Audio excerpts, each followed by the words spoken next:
allegedly, David Montgomery sustained a season-ending MCL tear that would require surgery on this play right here. It's not super clear what happened here, but you can see David Montgomery is running and collides with his own offensive lineman. Taking a look at this still image right here, you can see that his foot is planted in the turf right there.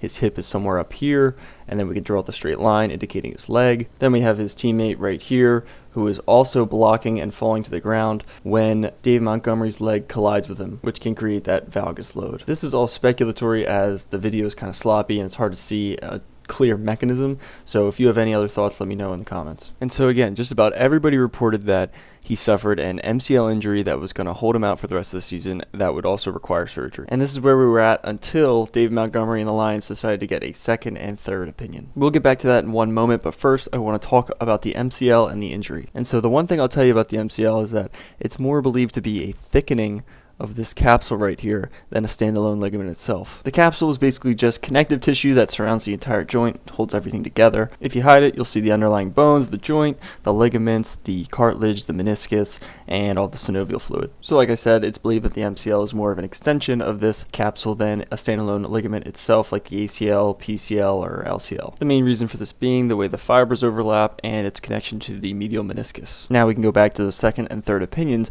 which stated that Montgomery avoided serious injury and would not need surgery to repair his MCL, even saying that he may be able to return in the postseason. Now, the main question is, how can they be so wrong as to go from saying, oh, he's going to need surgery, he's going to be out for the season, to saying, oh, now he can be back in just a couple weeks? Which could be for a few reasons. Each doctor or surgeon is going to have a different opinion, depending on what they find, the amount of damage to the MCL, and where that tear is. You know, typically with an isolated MCL tear, surgery isn't going to be required unless we have either a tear at the distal end or there's a multi-ligament injury where other ligaments are affected, such as the ACL, PCL, or a posterior medial corner tear or instability. So if the tear is somewhere in the middle of the MCL or it's a lower grade, like grade 2 or grade 1 sprain, typically we can see those treated non-operatively and perform well with just rehab and rest. Now, hopefully that's the case where it's just not as bad of an injury as the first doctor may have thought, and they can just go along with a non-surgical method. Now, what I hope isn't the case is that they went out and got independent doctors